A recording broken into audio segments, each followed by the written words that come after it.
Isu kebijakan pemerintah tentang tangkal pelecehan seksual disusun oleh kelompok 3 ceria. Yang pertama Nursalina Sihombing, yang kedua Lismawati Manik, yang ketiga Thomas Yowe, yang keempat Erenus Kogoya, psikologi dewasa menengah. Pelecehan seksual. 8 dari 10 perempuan di Indonesia pernah mengalami pelecehan seksual di ruang publik.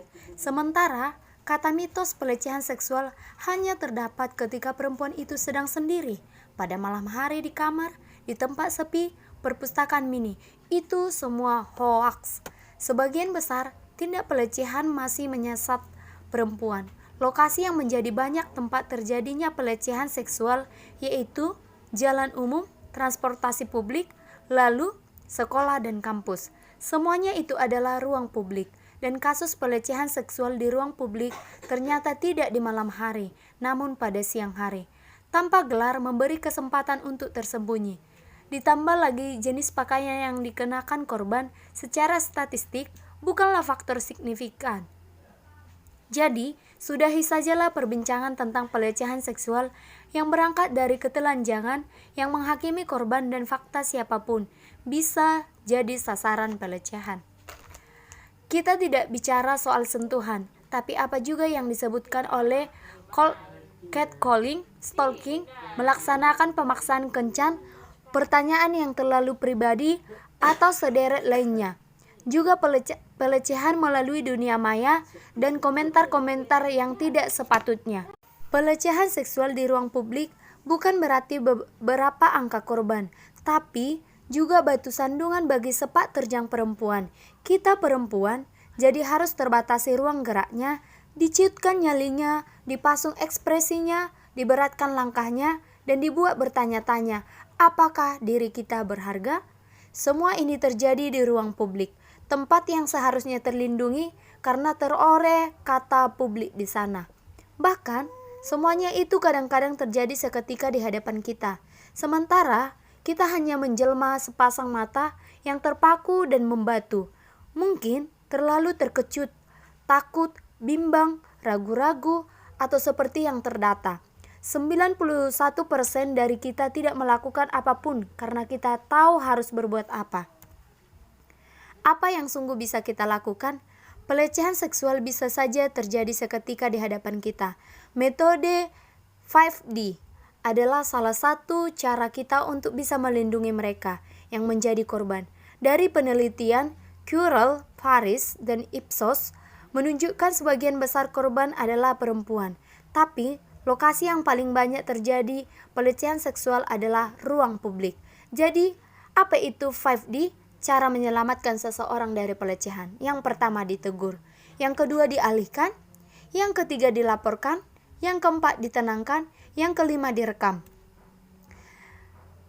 Penjelasan 5D. Ditegur yaitu secara tegas, tanpa babi-bu, kita beraksi menghentikan pelecehan misalnya. Dengan menegur pelecehan seketika memang ini metode paling jitu, tapi sangat beresiko. Karena kita harus memiliki keberanian lebih dari harus dipastikan situasi kita aman karena bisa saja si pelaku berbalik menyangka kita. Begitu pula dengan korban, pastikan posisinya tidak malah lebih rentan ketika kita menginterferensi aksi si pelaku. Pikiran apakah situasinya tanpa berpotensi memburuk atau apakah korban berharap seseorang membelanya. Yang kedua, dialihkan itu caranya dengan mengalihkan perhatian si korban maupun pelaku sehingga pelecehan yang sedang terjadi cepat berhenti. Misalnya, mengajak obrol pelaku seperti, "Oh, maaf sekarang jam berapa ya?" Atau sok kenal. 3. Dilaporkan. Bila kita punya pertimbangan untuk pencegahan, sendirian kita bisa mencari bantuan ke orang lain. Melapor ke polisi juga sebuah pilihan, tapi tidak semua korban nyaman dengan keterlibatan polisi. Jadi, andalkan penilaian terbijak kita. 4. Ditenangkan. Seperti kita menanyakan kondisinya, setelah kejadian diajak duduk atau tawarkan bantuan, apa yang perlu diberikan, tapi jangan memperparah keadaan dengan mengorek-orek hal yang tidak perlu. Yang kelima, direkam. Kita bisa mendokumentasikan aksi pelecehan itu sehingga korban terbekali bukti, seperti menyebutkan tempat, jalan, waktu dan tanggal kejadian. Jangan pernah langsung mengunggahnya ke media sosial. Biarkan korban yang menentukan apa yang akan ia lakukan mengenai rekaman ini. Kebijakan pemerintah tentang pelecehan seksual. Kekerasan terhadap perempuan sebagai kekerasan berbasis gender. Kekerasan seksual sebagai salah satu bentuk kekerasan terhadap perempuan. Tidak selalu berupa pemerkosaan. Menurut Poer Wandari, kekerasan seksual mengandung aspek bernuansa kekerasan seperti ancaman, pemaksaan, atau kekerasan fisik, sehingga kekerasan seksual juga dapat berbentuk pelecehan seksual atau serangan seksual. Istilah kekerasan seksual tidak dikenal dalam Kitab Undang-Undang Hukum Pidana (KUHP). Meskipun demikian, menurut Sampurna, ada beberapa pasal dalam KUHP yang mengatur mengenai kejahatan seksual yang didefinisikan sebagai setiap aktivitas seksual yang dilakukan oleh orang lain terhadap perempuan. Kejahatan seksual ini dapat dilakukan dengan pemaksaan atau tanpa pemaksaan, baik berupa kekerasan fisik maupun ancaman kekerasan. Dalam KUHP, pelanggaran seksual dengan unsur pemaksaan diberi terminologi khusus, yaitu perkosaan yang diatur dalam pasal 285 KUHP. Kekerasan terhadap perempuan secara umum didefinisikan dalam pasal 1 Deklarasi PBB tentang penghapusan kekerasan terhadap perempuan, Declaration on the Elimination of Violence Against Women, tahun 1993. Setiap tindakan kekerasan berbasis gender atau gender-based violence yang berkaitan atau berpeluang berakibatkan kesengsaraan atau penderitaan secara fisik, seksual dan psikologis, termasuk ancaman tindakan tertentu, pemaksaan atau perampasan kemerdekaan secara sewenang-wenang, baik yang terjadi di gender-based violence atau kekerasan berbasis gender, adalah istilah yang merujuk kepada kekerasan yang melibatkan laki-laki dan perempuan. Kebiasaan yang menjadi korban adalah perempuan sebagai akibat adanya distribusi kekuasaan yang timpang antara laki-laki dan perempuan. Berdasarkan ruang lingkupnya, kekerasan terhadap perempuan dapat dibagi menjadi 3 jenis, yaitu yang pertama, kekerasan dalam wilayah keluarga atau domestic violence. Kedua, kekerasan dalam wilayah publik atau masyarakat publik domestic. Dan ketiga, kekerasan yang dilakukan oleh negara atau state. Kekerasan terhadap perempuan tidak hanya berbentuk kekerasan fisik. Menurut pasal 2 Deklarasi PBB translatif, kekerasan terhadap perempuan harus dipahami mencakup tetapi juga hanya tertentu. Yang kedua yaitu yang pertama, tindakan kekerasan secara fisik, seksual dan psikologis yang terjadi di dalam keluarga dan masyarakat terhadap permukulan, penyalahgunaan seksual atas perempuan, kanak-kanak, kekerasan yang berhubungan dengan perempuan dan praktik-praktik kejaman tradisional lain terhadap perempuan. Kedua, kekerasan di luar hubungan suami istri dan kekerasan yang berhubungan dengan eksploitasi perempuan, perkosaan, penyalahgunaan seksual, pelecehan dan ancaman seksual di tempat kerja, dalam lembaga-lembaga pendidikan, perdagangan perempuan dan pelacuran paksa. Serta ketiga, kekerasan yang dilakukan atau dibenarkan oleh negara di manapun terjadi, dikaitkan dengan beberapa kasus dipetakan berdasarkan beberapa kategori, baik berdasarkan bentuk, lokus pelaku maupun korban sebagai acuan digunakan pemetaan yang telah dilakukan oleh Komnas Perempuan sebagai terlibat pada tabel. Menurut Komnas Perempuan, pada intinya semua kasus kekerasan terhadap perempuan bersumber pada ketimpangan kekuasaan antara perempuan. Maraknya kasus LGBT yang semakin ramai menjadi bahan perbincangan di Indonesia menarik perhatian peneliti untuk melihat bagaimana pandangan ilmu psikologi terhadap LGBT. Penelitian ini merupakan jenis penelitian kajian pustaka dengan menggunakan referensi teori yang relevan, terutama dalam bidang teori psikoseksual, psikologi Islam, dan biopsikologi. Menurut perspektif psikoseksual, manusia secara intern adalah biseksual. Seseorang hingga mampu menyatakan dirinya LGBT atau heteroseksual adalah ketika ia berada di fase falik, di mana pada fase ini titik kenikmatan terletak pada alat kelamin. Berdasarkan psikologi kepribadian Islam, perilaku LGBT merupakan jenis kepribadian amarah yang didominasi oleh hawa nafsu 55%, dibantu oleh daya akal 30% dan daya kalbu 15%.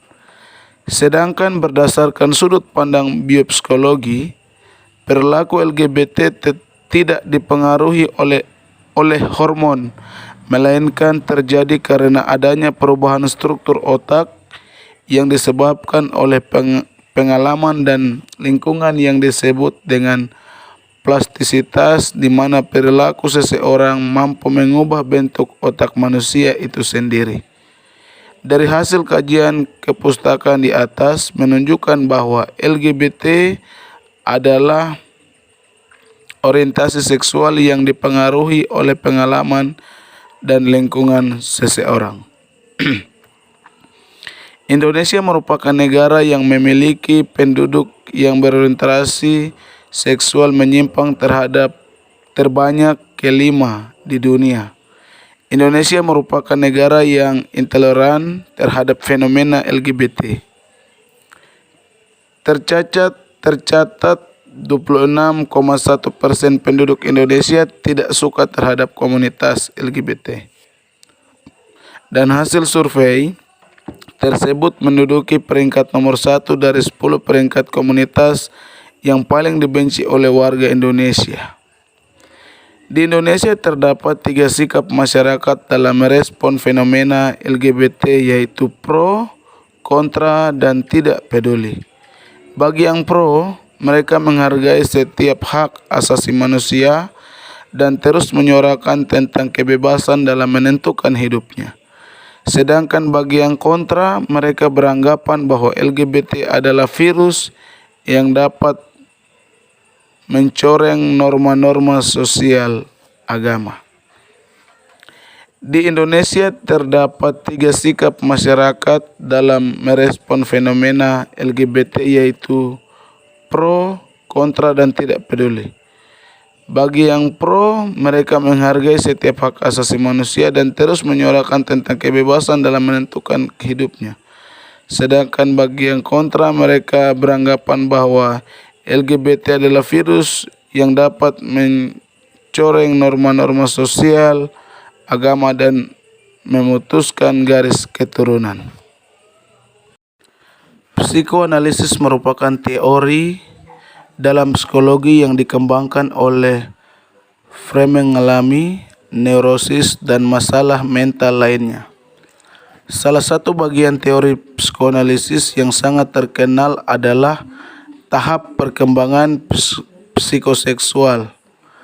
Pada bagian ini, Freud menjelaskan perkembangan anak-anak yang berpusat pada seksualnya, sehingga dalam proses pemenuhannya dapat menentukan kepribadian dan orientasi seksual sang anak di masa depan. Adapun fase perkembangan psikoseksual antara lain fase oral, fase anal, fase falik, fase laten, dan fase genital. Menurut Freud, fase perkembangan seseorang sehingga menentukan dirinya menjadi LGBT atau heteroseksual adalah ketika berada di fase falik. Nafsu dalam terminologi psikologi dekat dengan istilah konasi yang berarti berbuat, berkemauan, atau berkehendak. Nafsu menunjukkan struktur di bawah sadar dari kepribadian manusia.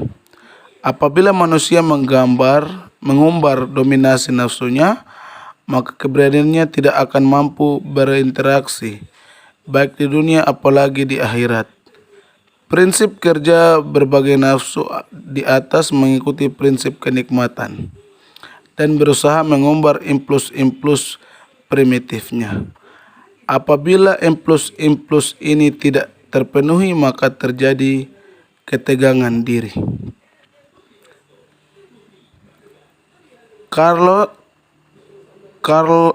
Carlson mengemukakan hipotensinya bahwa penyebab biologis dari homoseksualitas yang lebih mungkin adalah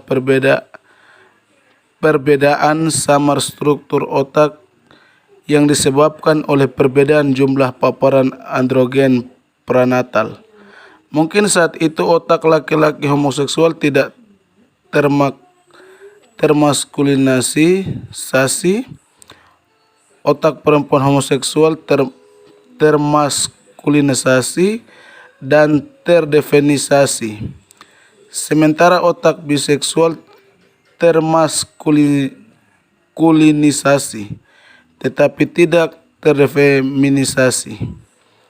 Sesuai riset menyatakan bahwa otak seorang homoseksual ternyata sama seperti otak orang normal dengan jenis kelamin berbeda. Ukuran separuh otak dari 90 orang dewasa, pria gay dan wanita normal memiliki ukuran separuh otak yang sama. Sementara otak sisi kanan lesbian ternyata lebih besar daripada lelaki normal. Hal ini menunjukkan adanya perbedaan kecil di dalam struktur otak mereka. Menurut Freud, fase perkembangan seseorang sehingga menentukan dirinya menjadi LGBT atau heteroseksual adalah ketika berada di fase falik.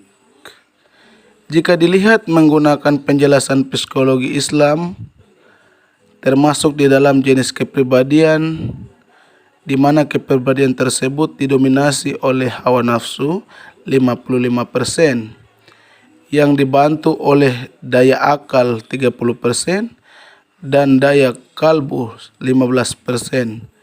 Kepribadian ini cenderung pada tabiat jasad yang suka mengejar prinsip-prinsip kenikmatan.